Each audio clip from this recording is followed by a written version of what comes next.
నమస్కారం, వార్తలకు స్వాగతం. ముందుగా ముఖ్యాంశాలు. Mandakrishna Madiga press meet, CM Revanth రెడ్డిపై ఫైర్. ప్రభుత్వ సలహాదారు Sajjala Ramakrishna Reddy press meet, TDP నేతలపై ఫైర్. ఏపీ ప్రభుత్వ సలహాదారు సజ్జల రామకృష్ణారెడ్డి మీడియా సమావేశం నిర్వహించారు. ఈ సందర్భంగా ఆయన మాట్లాడారు.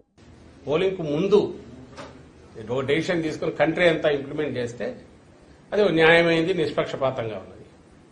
పోలింగ్ అయిపోయింది, కౌంటింగ్ దగ్గరికి వచ్చాక అది ఒక స్టేట్లో ఇక్కడ మాత్రమే ఇలాంటి ఎగ్జామ్షన్ ఇవ్వడం అనేది విడ్డూరంగా కనపడుతుంది, అనుమానాస్పదంగా కూడా ఉంది. అదే రైట్ చేశాం. But court doesn't want to interfere at this junction. కాలేమని అది court can take that call. అది ఇండిపెండెంట్ వ్యవస్థ, అది ఇండిపెండెంట్ వ్యవస్థ. కానీ మాకున్న హక్కు పొలిటికల్ పార్టీగా ఏదుందో దాన్ని అయితే పూర్తి ఎగ్జాస్టివ్ గా వాడుకున్నాం. ఆ విషయం కౌంటింగ్ ఏజెంట్లకు సంబంధించి రిలే హౌస్ ఈసారి ఉండకూడదని చెప్పి కూడా కొత్తగా ఇంకొక నిర్ణయం తీసుకుంది. కౌంటింగ్ ఏజెంట్లకు రిలే హౌస్ అవసరం లేదు అనేది ఈసీ తీసుకున్న నిర్ణయం సార్. ఎందుకని ఇలాంటి వివాదాస్పద నిర్ణయాలు? ప్రతిదీ ఇవే కాదు, చాలా చోట్ల ఈసారి కనిపిస్తున్న ఖచ్చితంగా ఒకటే అంటే చంద్రబాబు నాయుడు అనే వ్యక్తి ఎవరైతే సిస్టమ్స్ ను మ్యానిపులేట్ చేయడం, నేను మ్యానిపులేట్ చేయగలను, నా శక్తి ఇంత ఉంది అని చూపే రకంగా ఒక రౌడీ అయితే ఎలాగైతే రౌడీజం చేసి అందరినీ భయపెట్టి ఇచ్చేస్తాడు, సిస్టమ్ మీద నా కంట్రోల్ ఉందని చూపే ప్రయత్నం, ఎలక్షన్ కమిషన్ మీద నా కంట్రోల్ ఉందని చూపే ప్రయత్నం గత 2 నెలలుగా మీరు అందరూ గమనిస్తున్నారు. కూటమిని పొత్తు పెట్టుకున్నప్పటి నుంచి, ఈసీ కోడ్ వచ్చినప్పటి నుంచి, అది అధికారుల బదిలీల్లో కావచ్చు, అడ్డగోలు నిర్ణయాలు అప్పటికప్పుడు తాత్కాలికంగా తీసుకుంటున్నవి కావచ్చు, ఏదైనా సరే అన్నిట్లో తన ప్రభావం ఉంది అని చూపుతున్నాడు. అది చూపించి అధికార యంత్రాంగం మీద పట్టు సాధించే ప్రయత్నం చేశాడు. అవన్నీ కూడా ఇక్కడికి వచ్చేసరికి పాచికలేమి పారవు.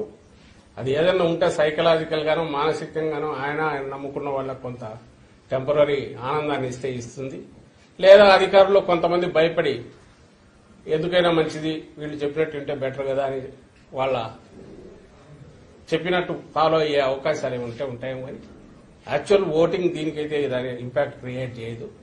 కానీ ఆయన నేచర్ ఏది ఉందో అది ఈసారి కూడా చూపించాడు చంద్రబాబు నాయుడు. బీజేపీతో పొత్తు పెట్టుకోవడం, పొత్తు పెట్టుకున్నాక తర్వాత ఇమ్మీడియట్ ఎన్నికల కమిషన్ మీద తన పట్టు బిగించడం, ఎన్నికల కమిషన్ కూడా అలాగే ఆయన ఎలాంటి ప్రెజర్ తెచ్చినా వాటన్నింటికి తలొగ్గడం కూడా ఈసారి ప్రత్యేకంగా కనిపిస్తోంది.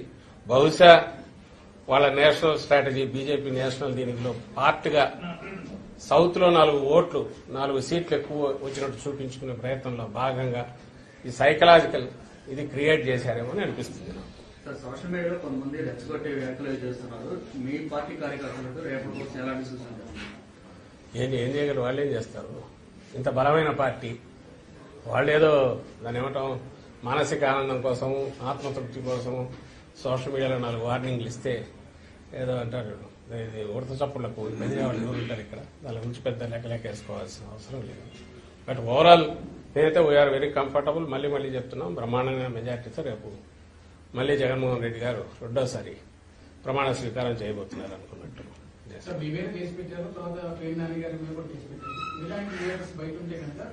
కౌంటింగ్ కూడా ఇబ్బంది వచ్చేటువంటి పరిస్థితి ఉందని టీడీపీ కామెంట్ చేస్తుంది, ట్రోల్స్ కూడా చేస్తుంది. అవును, అదేదో కోర్టు ఇచ్చింది. కోర్టు డెసిషన్ దాని ప్రకారం పోవాల్సి వస్తుంది. మాకు సంబంధించిన వాడు కేసు పెట్టి చంద్రబాబు నాయుడు మీద మా వాళ్ళు కేసు పెట్టారు. అవేముంది, కేసులు నడుస్తుంటాయి. ఈ ప్రాసెస్ ఏది చేసినా నేను అనేది అసలు విషయం ఏదైతే పోలింగ్ ఏదైతే ఉందో అది అయిపోయింది. కౌంటింగ్ కు రేపటికి వస్తున్నాము. ఏదైనా రేపు మధ్యాహ్నానికి తేలిపోతుంది, రిజల్ట్ తేలిపోతుంది. ఒకవేళ గతంలో మేము ప్రతిపక్షంలో ఉన్నప్పుడు ఎట్లా బిహేవ్ చేశాము, వ్యవహరించాము, అధికారంలో ఉన్నప్పుడు కూడా అలాగే వ్యవహరించాము. చంద్రబాబు నాయుడు అధికారంలో ఉన్నప్పుడు ఎంత దుందుడుగా బిహేవ్ చేసేవాడు, ప్రతిపక్షంలో ఉన్నప్పుడు కూడా అలాగే దుందుడుగా బిహేవ్ చేస్తున్నాడు. ఆ రోజు సీఈఓ మీద అటాక్ చేశాడు. ఈ రోజు ఎన్నికల కమిషన్ ద్వారా ఇంకో రకంగా అధికార యంత్రాంగం మీద పట్టు బిగించి ఆ రకంగా అటాక్ చేస్తున్నాడు. ఆయనకన్నా అలవాటు అది. మా నాయకుడికి కానీ మా పార్టీకి కానీ సంయమనంతో ఉండడము, రూల్స్ ను ఫాలో కావడం ఇదే అలవాటు. అంత మాత్రాన వీఆర్ నాట్ వీక్. అలాంటివి ఎవడన్నా వచ్చి చిన్న పార్టీది కాగానే పుట్టి 10 ఏళ్లు కాగానే ఇంత బలమైన పార్టీ అయిన వైఎస్ఆర్ కాంగ్రెస్ పార్టీ ఇలాంటి ఉడత చప్పులకు బెదిరేదే ఉంటుంది, బెదరదు. అంటే ఇప్పటికీ కూడా అప్పులు చేసి కాంట్రాక్ట్ బిల్లు చెల్లిస్తున్నారు, వాళ్ళకి అనుకూలమైనటువంటి కాంట్రాక్ట్ బిల్లు చెల్లిస్తున్నారు. ఈసీకి లేకపోతే రాశారు సార్ టీడీపీ. అది రాశారు. ఆమె ఎవరు పురంధేశ్వరి గవర్నర్ దగ్గరికి వెళ్ళింది. అసలు వాళ్ళ అంటే ఏదో ఒక రకంగా మీడియాలో కనపడాలని ఇది చేస్తున్నారు, అర్థం కావట్లే. కానీ అప్పులు ఎన్నో ఇవెన్నో తీయమని అది ఒక చీటీ ఒక లెటర్ రాశారు గవర్నర్కు. నిజంగా వాళ్ళకి ఏదన్నా వాళ్ళు అధికారంలోకి వస్తున్నారని తెలిస్తే 2 రోజులు వెయిట్ చేస్తే అయిపోయేదానికి పోవాల్సిన అవసరం లేదు. ఏదో ఒక హడావుడి చేయాలి అనేది ఒకటి వాళ్ళకి కనపడుతుంది. ఆ హడావుడి చేయడంలో పోగానే ఇలాంటివి రాస్తున్నారు, ఇలాంటివి అలాగే లేఖలు పోయిస్తున్నారు. కానీ చంద్రబాబు నాయుడు మాత్రం సైలెంట్ గా ఉన్నాడు, గమనించండి. ఆయన మాత్రం ఎక్కడ మాట్లాడట్లా, చాలా గుంభనంగా వ్యవహరిస్తున్నాడు. ఎక్కడ కూడా ఇంతవరకు కామెంట్ చేయట్లా. బహుశా తనకు పిక్చర్ తెలుసు కాబట్టి రేపు ఏం జరగబోతుంది అనేది దానికి మెంటల్ గా ప్రిపేర్ అయినట్టు ఓకే. ఆయన అసలు ఉన్నట్లేడు, దేశంలో ఉన్నట్లేడు నాకు తెలిసి. మాజీ మంత్రి హరీష్ రావు మీడియా సమావేశం నిర్వహించారు. ఈ సందర్భంగా పలు అంశాలపై ఆయన మాట్లాడారు. టీఎన్జీఓ సంఘానికి అసలు గతంలో ఉన్న టీఎన్జీఓలు జై తెలంగాణ అంటే భయపడ్డారు సందర్భాలు. సమైక్యాంధ్ర పాలకులకు భయపడి టీఎన్జీఓల సంఘం మెత్తబడిపోయిన పరిస్థితులు కనబడ్డాయి. అప్పుడు ప్రధాన కార్యదర్శిగా ఉంటూ స్వామి గౌడ్ అన్న, దేవి ప్రసాద్ అన్న మన ఉమ్మడి మెదక్ జిల్లా టీఎన్జీఓ ప్రెసిడెంట్ గా ఉండి, రాష్ట్ర ప్రధాన కార్యదర్శిగా ఉండి ఈ రాష్ట్రంలోని ఉద్యోగ ఉపాధ్యాయులను ఒక్కతాటి మీదకి తెచ్చి ఉద్యోగులందరూ కూడా తెలంగాణ రాష్ట్రం ఏర్పడాల్సిందే అని నినదించడములో, సకల జనుల సమ్మెలో మొత్తం పెన్ డౌన్ కు ఆ రోజు రూపకల్పన చేసి ధైర్యంగా ఉద్యోగులను ముందుకు నడిపించి కేసీఆర్ కు బాసటగా నిలబడ్డ దేవి ప్రసాద్ అన్నది కూడా మన సిద్దిపేటే. ఆ అన్నను కూడా ఈరోజు గౌరవించాలి, గుర్తు చేసుకోవాలని చెప్పి అన్నను ఆహ్వానించగానే వచ్చినందుకు దేవి ప్రసాద్ అన్నకు కూడా కృతజ్ఞతలు తెలియజేస్తా ఉన్నాం. ఇక మన సోలిపేట సుజాతక్క, రామ్లింగన్న మన మధ్యలో లేరు.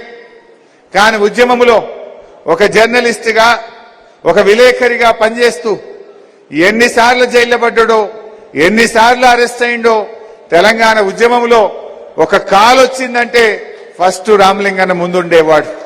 అన్న మన మధ్య లేకపోయినా ఆ అన్నకు అండదండలిచ్చి, ధైర్యాన్నిచ్చి, రామలింగన్నకు మరి బాసటగా నిలబడ్డటువంటి వారి సతీమణి సోలిపేట సుజాతక్క గారిని కూడా ఈరోజు మనం గౌరవించుకోవాలని చెప్పి మనం నిర్ణయించుకున్నాం.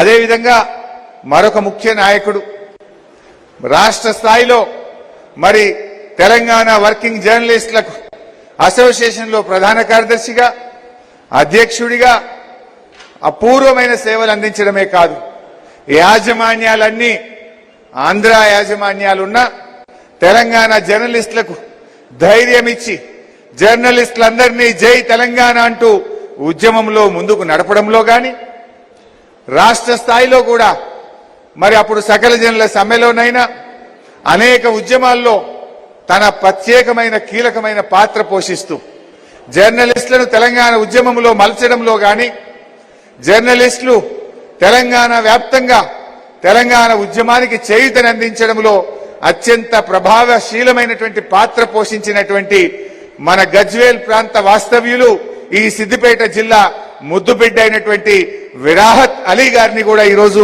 మనం గౌరవించాలని వారిని కూడా ఆహ్వానించుకున్నాం. ఇదేదో రాజకీయంగా కాదు, విరాహత్ అలీ గారికైనా ఇంకొకరైనా ఈ జిల్లా నుంచి ఎవరెవరైతే రాష్ట్ర స్థాయిలో ఉద్యమాల్లో క్రియాశీలకమైన పాత్ర పోషించారో వారిని గుర్తించుకోవడం, వారిని గౌరవించుకోవడం ఈ దశాబ్ది ఉత్సవాల సందర్భంగా ఇది మన కర్తవ్యం. ఎందుకంటే ఇవాళ ఈ తరానికి కొంతమందికి తెలియకపోవచ్చు, ఆ రోజుల్లో అసలు తెలంగాణ ఉద్యమం అంటేనే నవ్వినటువంటి రోజులు మనం చూశాం. కానీ ఆ రోజు ఈ సిద్దిపేట జిల్లాలో మనమందరం కేసీఆర్ ఆమరణ నిరాహార దీక్ష శిబిరానికి రంగదాంపల్లి చౌరస్తా ఒక వేదిక అయినప్పుడు ఎంత అద్భుతంగా మీరందరూ పనిచేశారు. ఇదే దేశపతి అన్న వారం రోజుల ఎజెండా ఇస్తే అది రాష్ట్ర ఎజెండా అయింది. ఇంత అద్భుతంగా ఎంతో ప్రభావశీలంగా ఆ రోజు రాష్ట్రం వస్తుందనో అధికారం వస్తుందనో ఎవరు అనుకోలే. కానీ ఎలాంటి ఆశలు లేకుండా, ఎలాంటి ఆకాంక్షలు లేకుండా, అంటే పదవి ఆకాంక్షలు లేకుండా, పదవుల కోసం కాదు ప్రజల కోసం, తెలంగాణ ఆత్మ గౌరవం కోసం, దశాబ్దాల కలను నిజం చేయడం కోసం విద్యార్థులు వాళ్ళ కలలు, వాళ్ళ ఆకాంక్షలు, విద్యా ఉద్యోగాల్లో ఈ రాష్ట్ర ప్రజలకు మేలు జరగడం కోసం, అన్ని సబ్బండ వర్ణాల కోసం ఆ రోజు ఎలాంటి ఆశలు లేకుండా చేసిన ఉద్యమంలో నిస్వార్థంగా పనిచేసినటువంటి మరి వాళ్ళను మనం గుర్తుంచుకోవడమే ఈ దశాబ్ది ఉత్సవాల్లో నిజమైనటువంటి పండగ. మన సిద్దిపేట జేఏసీ మిత్రులను కూడా పిలుచుకున్నాం. ఆ రోజు దాదాపు సంవత్సరాల తరబడి రాష్ట్రంలో ఎక్కడ లేని విధంగా పాత బస్టాండ్ దగ్గర జేఏసీ శిబిరాన్ని నడిపినటువంటి మా ఉద్యమకారులు, జేఏసీ మిత్రులందరినీ కూడా ఈరోజు గౌరవించాలని చెప్పి మనం ఇక్కడికి పిలుచుకున్నాం. ఎంతో మంది జైళ్లలో పడ్డారు. సమైక్యవాదులు ఆ రోజు పర్యటనకు వస్తే ఆయనను అడ్డుకునేటువంటి ప్రయత్నంలో కూడా లాఠీ దెబ్బలు తిన్నారు, కాళ్ళు చేతులు ఇరిగినాయి.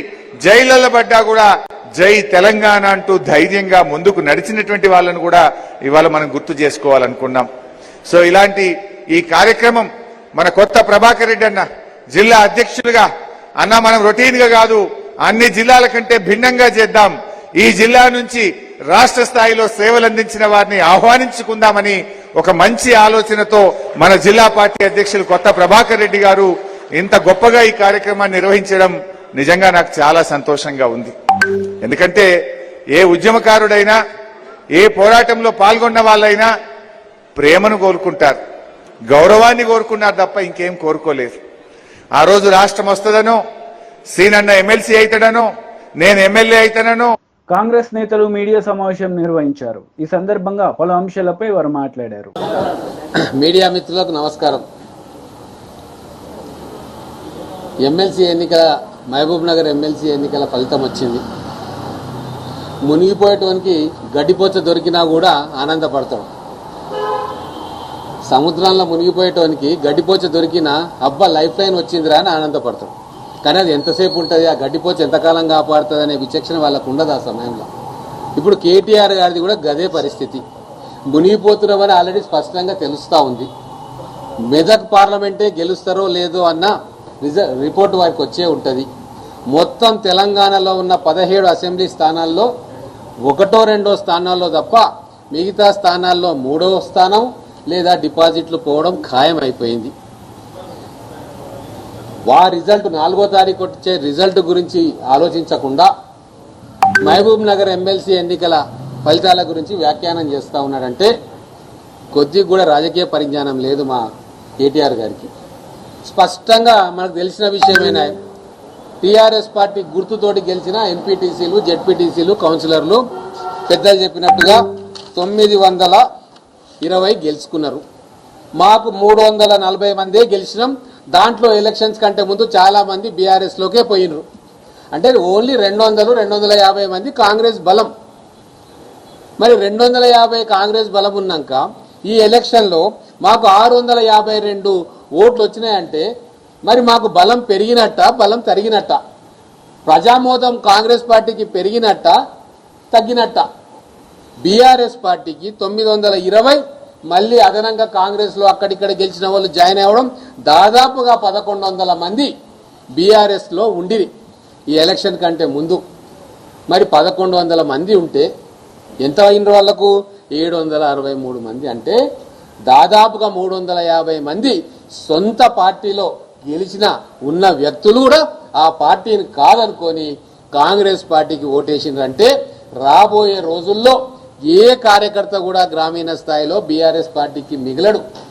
మొత్తం కూడా ఖలాస్ అయిపోతుంది. ఈ పార్టీ భూస్థాపితం అవుతుంది. ఎందుకు అంటే తెలంగాణ ఆకాంక్షలను గాని, తెలంగాణ అమరవీరులను గాని గౌరవించుకునేది, ఆకాంక్షలు నెరవేర్చేది, భవిష్యత్తులో తెలంగాణ పునర్నిర్మాణం నిజాయితీగా చేసేది కాంగ్రెస్ పార్టీ అని చెప్పి ఈరోజు 50 మంది తెలంగాణ ప్రజలకు తెలిసిపోయింది. అందుకే అద్భుతంగా ఈరోజు రాష్ట్ర గీతాన్ని జాతికి అంకితం ఇచ్చుకున్నాం, ఉద్యమకారులను గౌరవించుకున్నాం.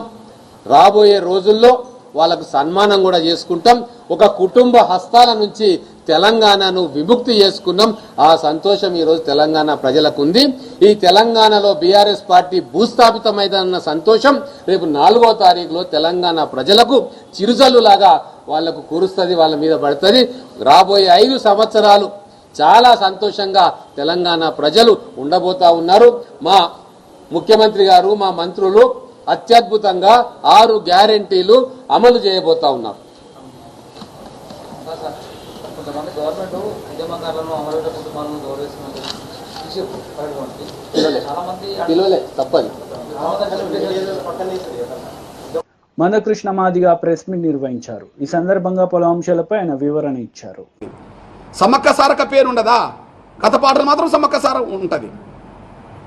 డప్పు ఉండదా? సాంస్కృతిక ఆయుధాలు ఉండవా? ఏంటి పరిస్థితి? ఇక్కడ మేము సూటిగా చెప్తున్నాం, నిన్న ఆమోదించిన అందశ్రీ రాసిన నిన్న ఆమోదించిన పాటను మేము గుర్తించాం. తెలంగాణ సమాజం కూడా గుర్తించదు. మన పాటలో ఏమొస్తుంది?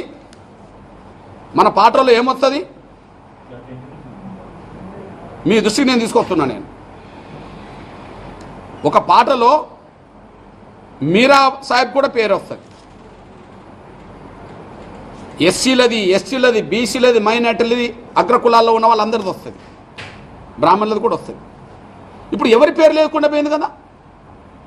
అంటే బహుశా అందశ్రీ రాసిన పాటల్లో రెడ్డి సామాజిక వర్గం పేరేమో లేనట్టున్నది.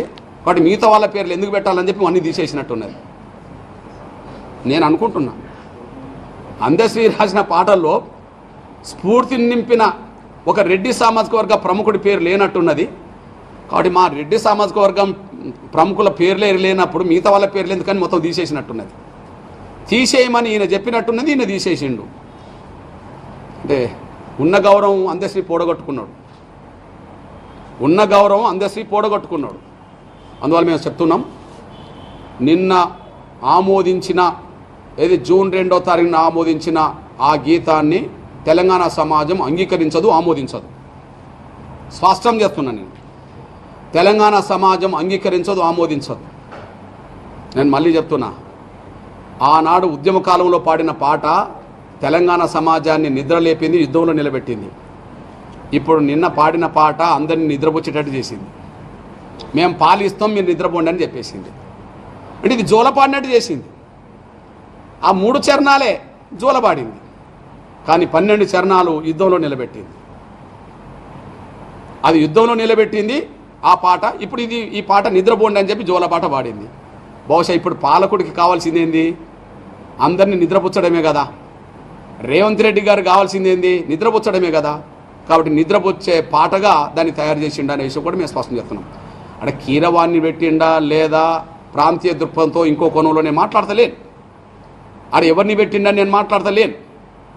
కానీ ఆనాడు అందశ్రీ మొత్తం పాట తెలంగాణ 3 కోట్ల మంది పైగా ప్రజల్ని నిద్రలేపింది, యుద్ధంలో నిలబెట్టింది, తెలంగాణ సాధించే భూమిక పోషించింది. అంటే ఆనాటి పాలకుల్ని ప్రశ్నించే స్థాయికి తీసుకొచ్చింది. కానీ ఈ పాట ఈనాటి పాలకులకు ఊడిగం చేసే విధంగా తయారు చేసిండ్రు, దాన్ని నిద్రపుచ్చే ప్రయత్నం చేసిండు అనే విషయం కూడా స్పష్టంగా రుజువుతుంది. కాబట్టి మళ్ళీ చెప్తున్నాం, ఈ పాటను ఆమోదించేది లేదు, అంగీకరించేది లేదు. నేనే కాదు, తెలంగాణలో ఉండబడే మొత్తం 3 కోట్ల మంది ప్రజలు నిన్న పాడిన ఆ పాటతో అసలు పాటకు విలువ లేకుండా పోయింది, పాట రాసిన అందశ్రీకి విలువ లేకుండా పోయింది, ఆమోదించిన రేవంత్ రెడ్డి గారికి అతనికి స్పృహ లేకుండా పోయింది. ఆయనకంటే స్పృహ లేదు, ఎందుకంటే తెలంగాణ ఉద్యమంలో పాల్గొన్నాడు కాదు. కాబట్టి ఏనాడు జై తెలంగాణ అని అన్నాడా? అసలు ఏనాడన్నా జై తెలంగాణ అన్నాడా? ఉద్యమంలో ఉధృత రూపం దాల్చున్నప్పుడు అన్నాడా? అనలేదు. కాబట్టి ఆయన నాయకత్వంలో నిన్న జరిగిన ఉత్సవాలు అది కాంగ్రెస్ పార్టీ వాళ్ళు చేసుకున్న ఉత్సవాలు ఉన్నాయి, కానీ తెలంగాణ మొత్తం సమాజం నిర్వహించిన ఉత్సవాలుగా అవి లేవనే విషయం కూడా మేము స్పష్టం చేస్తున్నాం. ఈ విషయంలో ఇంకొకటి గుర్తు చేస్తున్నాను నేను. నంబర్ 1, రేపు ఉద్యమ కాలంలో అందశ్రీ రాసిన ప్రతి పదం ప్రతి అక్షరం ఉండే విధంగా అన్ని పార్టీలు ఒప్పిస్తాం. ఉద్యమ కాలంలో ఏ పార్టీ అయితే ఏ అక్షరాలతో కూడిన పదాలు అయితే ఉన్నాయో, ఏ అక్షరాలతో కూడిన ఏ పదాలు ఏ చరణాలు అవుతున్నాయో జయ జయ తెలంగాణ నుంచి మొదలుకొని చివరి వరకు ఏదైతున్నదో ఆ మొత్తం పాటను ఖచ్చితంగా తెలంగాణ గీతంగా ఆమోదించాల్సిందే అని చెప్పి అన్ని పార్టీలు ఒప్పించే ప్రయత్నం చేస్తాం.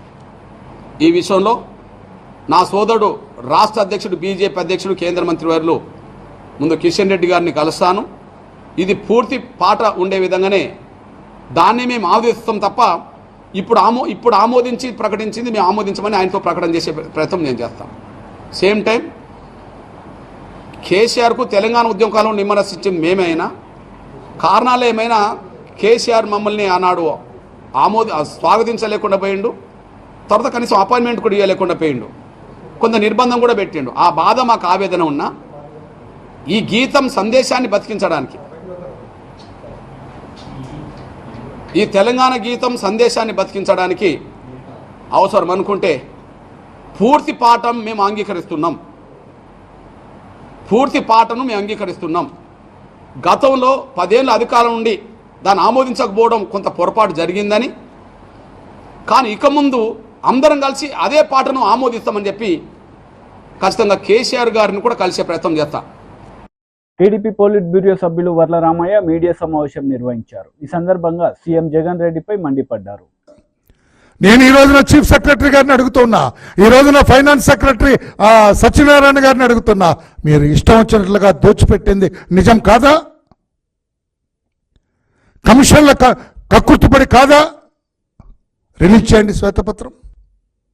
ఏ ఖాతాలో ఎంత రిలీజ్ చేశారు, ఏ కాంట్రాక్టర్కి ఇవ్వాలి, ఏ కాంట్రాక్టర్ క్యూలో ఉన్నారు, ఎవరు ముందు వరుసలో ఉన్నారు, ఎవరు ముందు పనిచేశారు, మీరెవరికి చెల్లించారు? ధైర్యం ఉందా? చెప్పే ధైర్యం ఉందా అని చెప్పి నేను అడుగుతున్నా ఈ రోజున ఈ ప్రభుత్వాన్ని. ముఖ్యంగా సిఎస్ గారిని అడుగుతున్నా.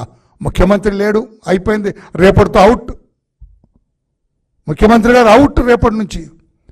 మీరు సిఎస్గా ఉన్నారు కనుక రేపు కూడా సిఎస్గానే ఉంటారు కనుక నేను అడుగుతూ ఉన్నాను, నేను శ్వేతపత్రం రిలీజ్ చేయగలరా? మీరు 21,000 కోట్ల రూపాయలు ఎవరికి ఖర్చు పెట్టారు? ప్రజా సంక్షేమానికి ఎంత పెట్టారు? మీ బినామీ కాంట్రాక్టర్లకు ఎంత ఇచ్చారు? చెప్పే ధైర్యం ఉందా జగన్మోహన్ రెడ్డి గారు, ఆయన సిఎస్ జవహర్ రెడ్డి గారు అని చెప్పి నేను అడుగుతూ ఉన్నాను. నేను ఒక నిబంధన ఉన్నది, ఆ నిబంధన ఎందుకు త్రోసిరాజు ముందుకెళ్లారని చెప్పి కూడా నేను అడుగుతున్నా. ఒక విచిత్రం ఉంది పాత్రికేయ సోదరులారా, 66 సంవత్సరాల్లో 18 మంది సీఎంలు కలిసి ఈ రాష్ట్రంలో 3,62,375 కోట్ల రూపాయలు మాత్రమే వాళ్ళు అప్పుగా తీసుకొచ్చారు. ఐ రిపీట్, 3,62,375 కోట్లు అప్పు చేస్తే ఈ జగన్మోహన్ రెడ్డి గారు ఒక్కరే ఈ 5 ఏళ్ల కాలంలో 8 లక్షల కోట్ల అప్పులు తీసుకొచ్చాడు. ఎందుకోసం తీసుకొచ్చాడు? ప్రజా సంక్షేమానికి తీసుకొచ్చారా? ఏమైనా ప్రాజెక్టులు కట్టడానికి తీసుకొచ్చారా? ఏమైనా రాష్ట్రంలో రోడ్లు వేయడానికి తీసుకొచ్చారా? లేకుంటే బిడ్డలకు ఉద్యోగాలు కల్పించడానికి తీసుకొచ్చారా? లేదే. కమిషన్లకు కక్కుర్తుపడి అస్మదీయులైన తన కాంట్రాక్టర్లకు చెల్లింపుల కోసం అప్పులు చేసిన ఘనత ఈ జగన్మోహన్ రెడ్డి గారికి దక్కుతుందని చెప్పుకొని నేను తెలియజేస్తున్నా. అందుకే సిఎస్ గారు జవహర్ రెడ్డి గారు రేపు 4,000 కోట్లు రాబోతున్న ఆర్బీఐ నోటిఫికేషన్ ప్రకారం బాండ్స్ వేలం వేస్తే 4,000 కోట్ల రూపాయలు మీకు శాంక్షన్ అవుతూ ఉంది. 4,000 కోట్ల రూపాయలు రేపు 10 గంటలకి తెలిసిపోతుంది ఏ ప్రభుత్వం అధికారంలోకి రాబోతుందో. రేపు మీరు ఆఫీసులో వచ్చి కూర్చునే సమయానికి మీరు 10:30కి వస్తారు, 10:30కి తెలిసిపోతుంది. మీరు ఈ 4,000 కోట్లు ముట్టుకోవటానికి లేదు, స్టేటస్ కోలో పెట్టండి, వచ్చే ప్రభుత్వం చూసుకుంటుంది.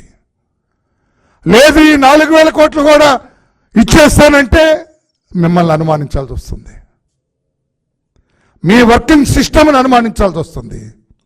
ఇప్పటికే జవహర్ రెడ్డి గారు మీ మీద ఇన్ని ఆరోపణలు ఉన్నాయి, ఇప్పటికే మీరు భూదందాలు ఇరుక్కున్నారన్న ఆరోపణలు ఉన్నాయి, ఇప్పటికే పెద్ద కుట్ర జరుగుతున్నది అక్కడ భూములు కొట్టేయటానికి విశాఖపట్నం విజయనగరం జిల్లాలో, అందులో మీ పేరు ప్రముఖంగా వినపడుతుంది. మీ మీద మేము అధికారంలోకి వచ్చిన తర్వాత మిమ్మల్ని ఏం సామాన్యంగా వదిలేది లేదు. తప్పకుండా విచారణ జరిపిస్తాం, బాధ్యులైన వాళ్ళని కఠినంగా శిక్షిస్తాం, వదిలేది లేదు. అందుకే నేను మీకు తెలియజేస్తున్నా, మీరు కోరుతూ ఉన్నా 4,000 కోట్ల రూపాయలు మీరు చెల్లింపులు చేయటానికి లేదు, మీరు కాంట్రాక్టర్లకు ఇవ్వడానికి లేదు. అట్లా ఉంచండి, వచ్చే ప్రభుత్వం చూసుకుంటుంది. ప్రయారిటీ చూసుకుంటే వచ్చే ప్రభుత్వం ఎవరికి ఇవ్వాలి, ఎలా ఇవ్వాలి, ప్రజా సంక్షేమాన్ని దృష్టిలో పెట్టుకొని వచ్చే ప్రభుత్వం చూస్తుంది. అంతే తప్ప ఈ అసమధీయులకు ఇవ్వటానికి 4,000 కోట్ల రూపాయల్లో ₹1 కూడా ఖర్చు పెట్టడానికి వీల్లేదని చెప్పి కూడా నేను గౌరవ సిఎస్ గారిని కోరుతున్నా. ఒకవేళ మీరు రేపు తగుదునమ్మా అని సిఎస్గా ఉన్నాను కదా అని, అసలు నన్ను అడిగితే రేపు 10 గంటలకి సిఎస్గా మీరు తొలగిపోవాలా? రేపు 10 గంటలకు అర్థమైపోతుంది ఏ ప్రభుత్వం అధికారంలోకి వస్తుందో. అది మీరు ఆశించిన ప్రభుత్వం రాదు. ఏ ప్రభుత్వం అధికారంలోకి వస్తుందో మీరు ఆశించిన ప్రభుత్వం రాదు. అప్పుడు మీరు సిఎస్గా కొనసాగటంలో ఔచిత్యం ఉందా? మీకేమైనా నైతిక విలువలు ఉంటే రేపు 10:30 AM ఎప్పుడైతే విండు తెలిసిపోతుంది, రేపు 10:30కి తెలిసిపోతుంది ఎవరు అధికారంలోకి రాబోతున్నారో. రేపు 10:30కి మీకు అర్థమైపోతుంది ఎవరు అధికారంలోకి రాబోతున్నారో. వెంటనే మీరు మీ పదవి నుంచి తప్పుకోవాలని చెప్పి కూడా నేను డిమాండ్ చేస్తున్నా. మీకు కొనసాగే నైతిక హక్కు లేదు జవహర్ రెడ్డి గారు. టీడీపీ లీడర్ మీడియా సమావేశం నిర్వహించారు. ఈ సందర్భంగా పలు అంశాలపై ఆయన మాట్లాడారు. ఫలితాలతో ఈ రాష్ట్రానికి మోక్షం లభిస్తూ ఉంది. అంతేకాదు జగన్ పరిపాలనలో ఎమ్మెల్యేల దోపిడీ, మంత్రుల దోపిడీ, నాయకుల దోపిడీ, ముఖ్యమంత్రి దోపిడీ, సలహాదారుల దోపిడీ, ఎక్కడైనా అంతు లేకుండా రాష్ట్రం నలుమూలలా దోచుకున్నటువంటి చరిత్ర జగన్మోహన్ రెడ్డిది. ఈరోజు సజ్జలు మాట్లాడుతూ ఉన్నాడు. ఓటమి తెలుసుకున్నటువంటి వైసీపీ తాడేపల్లి కార్యకర్తలను రెచ్చగొడతా ఉన్నాడు. మీరెళ్ళి తిరగబడండి, కౌంటింగ్ సెంటర్లో గొడవలు చేయండి, ఏమన్నా చేయండి. ఎందుకంటే వీళ్ళు ఎమ్మెల్యేకి అలాగే చెప్పారు మాచర్ల పిన్నెల్లి రామకృష్ణారెడ్డి, అందుకనే ఈవీఎంలు పాల్గొట్టాడు. ఇవాళ కార్యకర్తల్ని నాయకులను రెచ్చగొడతా ఉన్నారు. ఓటమి భయంతోనే సజ్జల రామకృష్ణారెడ్డి కార్యకర్తలను రెచ్చగొడుతున్నాడు. రెచ్చిపోతే జైలుకి వెళ్తారు వైసీపీ నాయకులారా. మీ జీవితాలతో ఇన్నాళ్ళు ఆడుకున్నాడు. సజ్జల లాంటి సలహాదారులు కానీ, వైసీపీ మంత్రులు కానీ, దాడేపల్లి కానీ వాళ్ళు కుబేర్లు అయిపోయారు. ఇంకా మీతో ఆడుకోవటం కోసం మిమ్మల్ని రెచ్చగొడతా ఉన్నారు. రేపు ప్రశాంతమైన వాతావరణంలో ఎన్నికల కౌంటింగ్ జరిగే పరిస్థితిని డిస్టర్బ్ చేయాలని సజ్జల రామకృష్ణారెడ్డి వైసీపీ కుట్ర పన్నుతోంది. దీన్ని అధికారులు ఇప్పుడే మేల్కొనాలి. సజ్జల మీద కేసు పెడితే కాదు, ఇలాంటి వ్యక్తుల్ని ముందస్తుగా అరెస్ట్ చేయాలి. వార్తలు ముగించే ముందు ముఖ్యాంశాలు మరోసారి. Mandakrishna Madiga press meet, CM Revanth రెడ్డిపై ఫైర్. ప్రభుత్వ సలహాదారు Sajjala Ramakrishna Reddy press meet, TDP నేతలపై ఫైర్.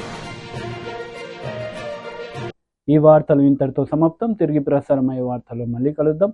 అంతవరకు సెలవు. నమస్తే.